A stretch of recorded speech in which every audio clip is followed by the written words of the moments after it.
आज pastor Joseph Prince के साथ। प्रभु की स्तुति हो। हम परमेश्वर का धन्यवाद करते हैं कि हम उस दिन की तरफ आगे बढ़ रहे हैं जब यीशु वापस आ रहे हैं और वो संकेत दिखाई दे रहे हैं। तो दोस्तों तैयार हो जाइए, ये जल्दी ही होगा। और जब वो दोबारा वापस आएगा तो वो अपनी शक्ति के उस प्रभाव के अनुसार जिसके द्वारा वो सब वस्तुओं को अपने वश में कर सकता है, हमारी दीनहीन देह का रूप बदलकर अपनी महिमा की देह के अनुकूल बना देगा। हालेलुया! मैं उसके बारे में उत्साहित हूँ। और क्या आप रैप्चर का इंतजार कर रहे हैं? रैप्चर में ये शरीर हटा लिया जाएगा और हमें तुरंत ही एक दूसरा शरीर मिल जाएगा। बाइबल में 1 कुरिन्थियों 15 में इसे इस तरह से लिखा गया है। ऐसा ही लिखा भी है कि प्रथम मनुष्य अर्थात आदम जीवित प्राणी बना और अंतिम आदम जीवनदायक आत्मा बना। जी हाँ, जीवनदायक आत्मा। अंतर देखिए, प्रथम मनुष्य अर्थात आदम जीवित प्राणी बना, दूसरे शब्दों में वो बस जीवित है, राइट। पर अंतिम आदम जीवनदायक आत्मा बन गया। एक जीवनदायक आत्मा और जीवित प्राणी क्या है? आप एक जीवित प्राणी हो सकते हैं और बस स्वयं के लिए जीते हैं, पर जीवनदायक आत्मा वो हर एक है जो आपके संपर्क में आता है, जीवन पाता है। और अंतिम आदम यहाँ है, बेशक हमारे प्रभु यीशु मसीह, परंतु पहले आत्मिक न था पर स्वाभाविक था, इसके बाद आत्मिक हुआ। प्रथम मनुष्य धरती से अर्थात मिट्टी का था और दूसरा मनुष्य स्वर्गीय है। जैसा वो मिट्टी का था वैसे ही और मिट्टी के हैं, और जैसा वो स्वर्गीय है वैसे ही और भी स्वर्गीय हैं। मैं प्रार्थना करता हूं कि आप आनंदित हो रहे हैं, क्योंकि हम नहीं हो रहे हैं। अब हम मिट्टी के मनुष्य नहीं हैं। आमीन। हम वो हैं जो स्वर्गीय हैं। जैसे हमने उसका रूप जो मिट्टी का धारण किया, वैसे ही उस स्वर्गीय का रूप भी धारण करेंगे। आपको पता है, मिट्टी के मनुष्य अधीन है बीमारी के, मृत्यु के और तबाही के। पाप, लहू और आंसू के इन 2 झरनों को बाहर निकाल लाया। लहू और आंसू के, अबेल की देह से लहू और उसके दुखी माता पिता की आंखों से आंसू। और ये 2 झरने, लहू और आंसू, बन गए हैं 2 उफनती हुई नदियां जो पाई जाती हैं हर एक जगह। आप मनुष्य को ढूंढ सकते हैं। और ये परिवारों में और जीवनों में आंसू और मुसीबत कैसे लेकर आए। परमेश्वर कभी नहीं चाहते थे कि ये हो। इसे हमेशा याद रखिएगा। पर दोस्तों, ऐसे आनंदित होइए जैसे हमने उस पहले मनुष्य का रूप धारण किया है। पहला मनुष्य कारण है मृत्यु का, क्षय वगैरह का। हमें दूसरे मनुष्य का रूप धारण करना होगा। आमीन। और यही हमारी आशा है। प्रभु की स्तुति हो। आपका धन्यवाद प्रभु यीशु। मैं ये कहता हूं कि मांस और लोहू परमेश्वर के राज्य के अधिकारी नहीं हो सकते हैं, और ना विनाश अविनाशी का अधिकारी हो सकता है। जी हाँ, ना विनाश अविनाशी का अधिकारी हो सकता है। देखो, मैं तुमसे भेद की बात कहता हूँ। ध्यान से सुनिएगा कि हम सब तो नहीं सोएंगे, परंतु सब बदल जाएंगे। हालेलुया! ये विश्वासियों का हवाला देता है। हम सब नहीं सोएंगे हवाला है मृत्यु का, परंतु सब बदल जाएंगे। और ये क्षण भर में, पलक मारते ही, पिछली तुरही फूंकते ही होगा, क्योंकि तुरही फूंकी जाएगी और मुर्दे अविनाशी दशा में उठाए जाएंगे और हम बदल जाएंगे। क्योंकि अवश्य है कि ये नाशमान देह अविनाश को पहन ले और ये मरणहार देह अमरता को पहन ले। और जब ये नाशमान अविनाश को पहन लेगा और ये मरणहार अमरता को पहन लेगा, तब वो वचन जो लिखा है पूरा हो जाएगा कि जय ने मृत्यु को निगल लिया है। हालेलुया! हे मृत्यु, तेरा डंक कहाँ रहा? अब होशिया में ये आत्मा की एक चुनौती और पुकार है, जिसका उदाहरण पौलुस तब से दे रहा है। हालांकि अब ये बीत चुका है, ये रैप्चर में होगा। जी हाँ, रैप्चर में। हे मृत्यु, तेरा डंक कहाँ रहा? हे मृत्यु, तेरी जय कहाँ रही? मृत्यु का डंक पाप है और पाप का बल व्यवस्था है। इसे फिर से देखिए। मृत्यु का डंक जिससे मृत्यु होती है वो पाप है। जी हाँ, जिससे मृत्यु होती है वो पाप है। इसे याद रखिएगा, जिससे मृत्यु होती है वो है पाप। जो पाप को बल देता है, और पाप का बल व्यवस्था है। जी हाँ, व्यवस्था। परंतु परमेश्वर का धन्यवाद हो जो हमारे प्रभु यीशु मसीह के द्वारा हमें जयवंत करता है। प्रार्थना करता हूं कि आप इसे ग्रहण करें। आप इसे समझें कि पाप वो है जो मृत्यु लाता है। यदि हम गहराई में जाएं तो वहां मृत्यु क्यों है? ऐसा क्यों है कि नदियों की 2 धाराएं जो हर जीवन में यानी लहू में जाती हैं? आपको पता है, रोग और हत्या, मृत्यु, तबाही, आपदा, ये सब पाप के कारण हैं। पाप मृत्यु लाता है। जी हाँ, पाप मृत्यु लाता है। अगर कोई पाप नहीं है तो फिर कोई मृत्यु भी नहीं होगी। आदम हमेशा के लिए जीवित रहता, जवान रहता, हमेशा स्वस्थ रहता, हमेशा ताकतवर रहता और अब भी अदन की वाटिका में होता। राइट, पर आदम का पतन हुआ, मनुष्य ने पाप किया। बाइबल कहती है ताकि जितने मृत्यु के भय के मारे जीवन भर दासत्व में फंसे थे उन्हें छुड़ा ले। ठीक है, यीशु हमारे लिए वापस आ रहे हैं, एक बात के लिए, आमीन, हमारी देहों को छुड़ाने के लिए। और यही बाइबल में लिखा है, जब परमेश्वर हमें एक आत्मा देता है तो वो ईमानदारी से देता है, डाउन पेमेंट। आत्मा पहले फल की तरह है, वो डाउन पेमेंट जिसे हम ग्रहण करते हैं। दूसरे शब्दों में डाउन पेमेंट का मतलब है मैं वापस आऊंगा और मैं पूरी तरह से छुड़ाऊंगा। तो वहां यीशु के लहू बहाए जाने से छुटकारा है, लहू द्वारा छुड़ाया जाना, और वहां है छुटकारा सामर्थ्य द्वारा। तो जब वो दोबारा आते हैं हमारी देह का रूप बदल जाता है उस शक्ति के प्रभाव से जिसके द्वारा वो सब वस्तुओं को अपने वश में करते हैं। हमारा शरीर बिल्कुल नया बन जाता है, अविनाशी, आमीन, अमर, हालेलुया, हमेशा के लिए। परमेश्वर का धन्यवाद हो। क्या आप उत्साहित नहीं है कि ऐसा हो? लेकिन तब तक जब हम ऐसा होने का इंतजार कर रहे हैं, अब से लेकर तब तक यानी रैप्चर तक, क्या कोई जगह है जहां हम विजय में चल सकते हैं, जहां पर हम रोग, बीमारी, बहुत अवसाद, हर तरह की परेशानी, हर तरह की यातना, हर तरह की मृत्यु पर चल सकते हैं? क्योंकि हम जानते हैं कि अंतिम शत्रु मृत्यु होगी, शारीरिक मृत्यु, जिसे उसके कदम के नीचे रखा जाएगा। तो पिछले हफ्ते हम उस भाग पर रुके थे जहां वो आत्मा, प्राण और शरीर के बारे में बात करता है।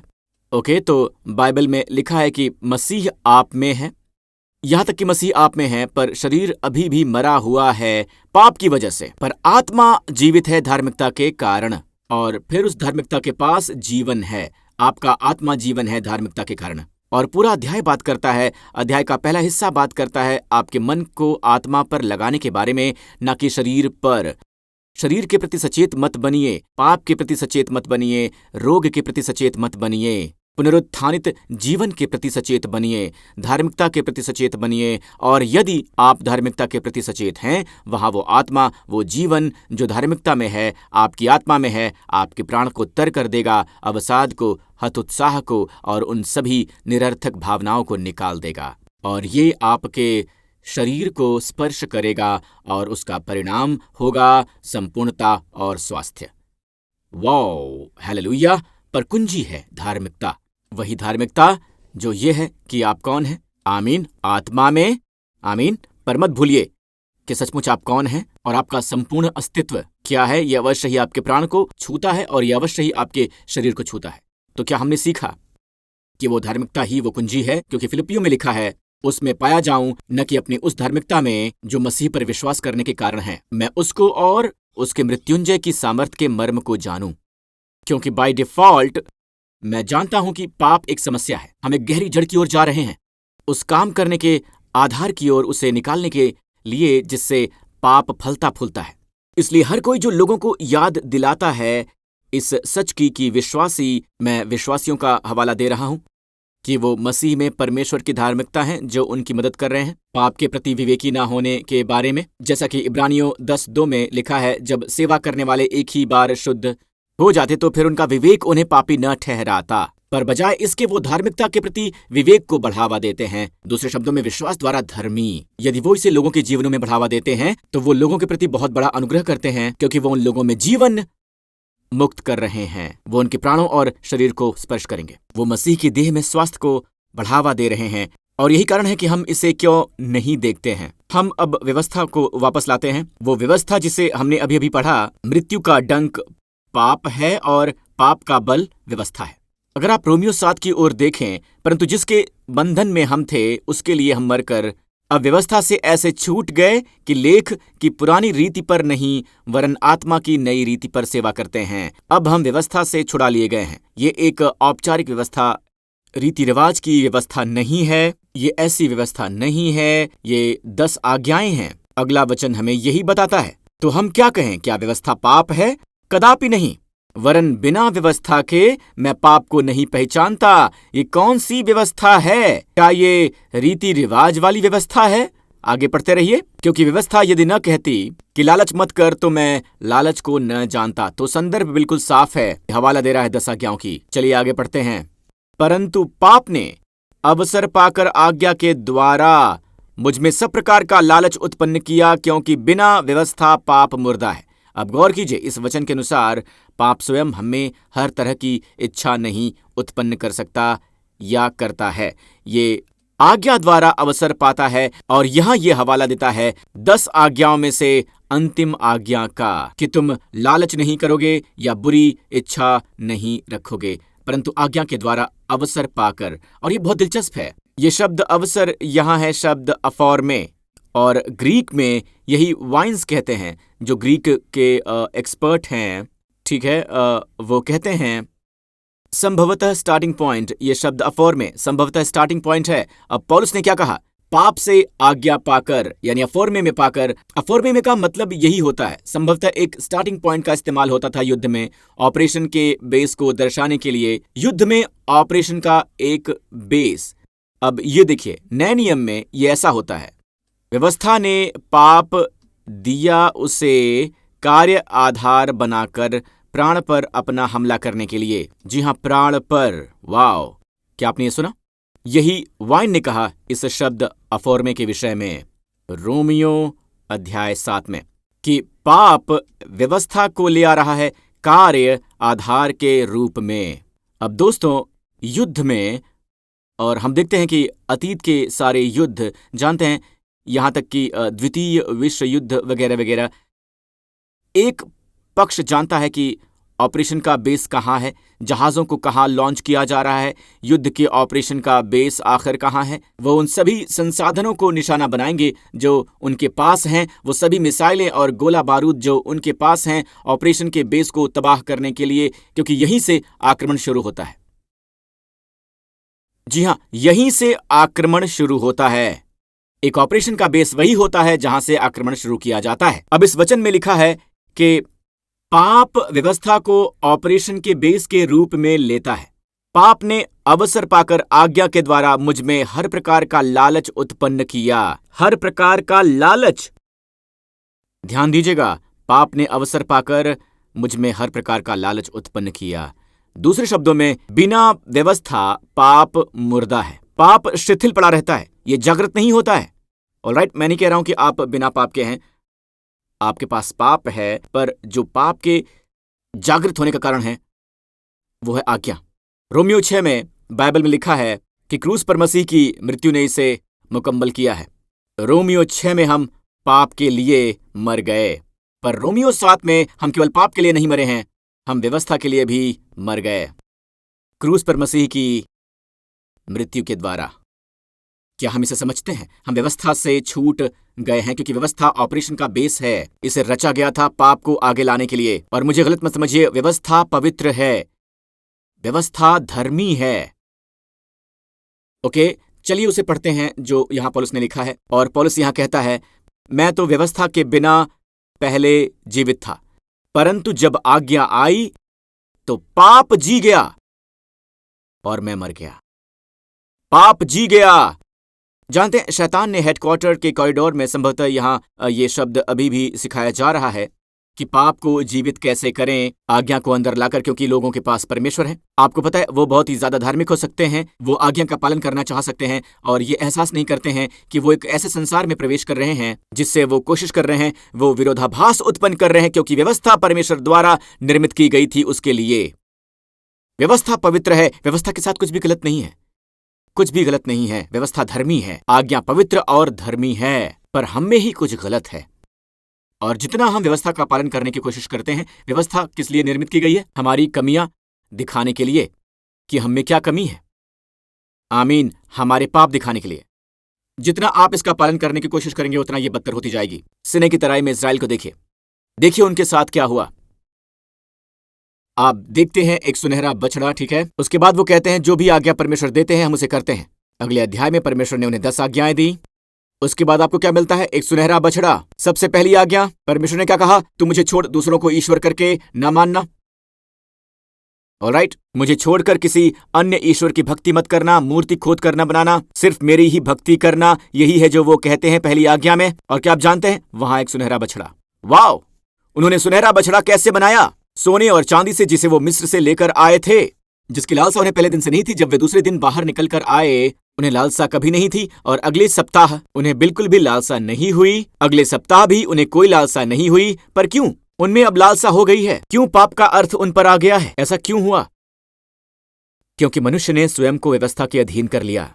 और रोमियो 6:16 में लिखा है, तुम पर पाप की प्रभुता न होगी, क्योंकि तुम व्यवस्था के अधीन नहीं वरन अनुग्रह के अधीन हो। आमीन। अब इज़राइल ने स्वयं को व्यवस्था के अधीन कर लिया है, तो वहां पाप की प्रभुता है। पाप को उसके द्वारा उत्पन्न उन बीमारी के साथ मत भूलना जो चुपके से उसके पीछे पीछे आती है। रोग, अवसाद, संबंधों में विच्छेद और मृत्यु। जी हां, मृत्यु। अगर इस बीच दोस्तों आपने व्यवस्था को अंदर आने दिया, ये उतनी ही निर्दोष हो सकती है जितना आप जानते हैं। मेरे ख्याल से मैं अपने बच्चों की परवरिश का काम अच्छे से नहीं कर रहा हूं। मेरे ख्याल से मैं अच्छी माँ नहीं हूं, मैं एक अच्छा पिता नहीं हूं, मैं अच्छा रोटी कमाने वाला नहीं हूं। मेरे ख्याल से आपको पता है, आप स्वयं की ओर देखने लगते हैं और असल में ये स्वयं को व्यवस्था के अधीन कर देना है। आप मांग कर रहे हैं। आपको पता है, व्यवस्था के अधीन होना और अनुग्रह के अधीन होना समझने का तरीका यह है कि व्यवस्था है मांग, अनुग्रह है आपूर्ति। व्यवस्था तो मूसा के द्वारा दी गई, परंतु अनुग्रह और सच्चाई यीशु मसीह के द्वारा पहुंची। आमीन। व्यवस्था पवित्रता की मांग करती है, पर मदद करने के लिए एक उंगली भी नहीं उठाती। पर यीशु, यहां तक कि उनका स्तर ऊंचा है, आमीन, पर वो हमारी धार्मिकता बन जाते हैं। आज हमारी धार्मिकता एक व्यक्ति है, वो परमेश्वर का कमाल का पुत्र यीशु मसीह हमारी धार्मिकता है। आमीन। जितना ज्यादा मैं इसके प्रति सचेत होता हूं कि मैं मसीह में परमेश्वर की धार्मिकता हूं, उतनी ही ज्यादा ये मेरी और मेरे प्राणों की, मेरे शरीर की सेवकाई करता है। मैं इस सत्य से बहुत ही मुग्ध हूं कि आदम को उसके मृत्यु की सजा सुनाई गई थी। जिस दिन उसे मृत्यु की सजा सुनाई गई थी, जिस दिन उसने पाप किया, परमेश्वर कहते हैं मर रहे हो, तुम अवश्य मर जाओगे। फिर भी उसे उसी दिन तुरंत सजा नहीं दी गई। आदम उसके 930 साल के बाद मरा। इसमें कुछ समय लगा। तो ये खोज कि आप मसीह में परमेश्वर की धार्मिकता है, शायद आप अपने शरीर में पहले कोई अंतर ना देख पाएं, ऐसा हो सकता है, ठीक है, पर उसी तरह से, आमीन, अगर एक बार धार्मिकता आपकी आत्मा में आ गई तो ये आने वाले दिनों में प्रकट होगी। हालेलुया। क्या आपने कुछ और गौर किया? वो ये कि आदम के दौर में लोग सैकड़ों साल तक जीवित रहते थे, और फिर बाद में बाढ़ से पहले वो जी सकते हैं, आपको पता है, 400 या 500 सालों से ज्यादा वर्ष तक। और फिर सीधे इससे पहले की व्यवस्था दी गई, वो लंबा जीवन जीते थे, काफी लंबा जीवन जीते थे। तो आदम से लेकर मूसा तक वो पापी थे। तो बेशक पाप आदम से आया और उसके सभी वंशजों पर, लेकिन मूसा तक वो लंबा जीवन जीते थे। दूसरे शब्दों में व्यवस्था तक जीवित रहे। कुछ बहुत दिलचस्प है जो बाइबल हमें बताती है रोमियो 5 में। यहां रोमियो 5 में लिखा है, इसीलिए जैसा एक मनुष्य के द्वारा जो है आदम, पाप जगत में आया और पाप के द्वारा मृत्यु आई, और इस रीति से मृत्यु सब मनुष्यों में फैल गई, इसलिए कि सब ने पाप किया। अब ये देखिए, इसे समझना आपके लिए बहुत महत्वपूर्ण है, क्योंकि व्यवस्था के दिए जाने तक, इसका मतलब क्या होता है कि जब व्यवस्था आई तब पाप जगत में था। हम जानते हैं कि ये आदम से आया, पाप जगत में तो था, परंतु व्यवस्था नहीं थी।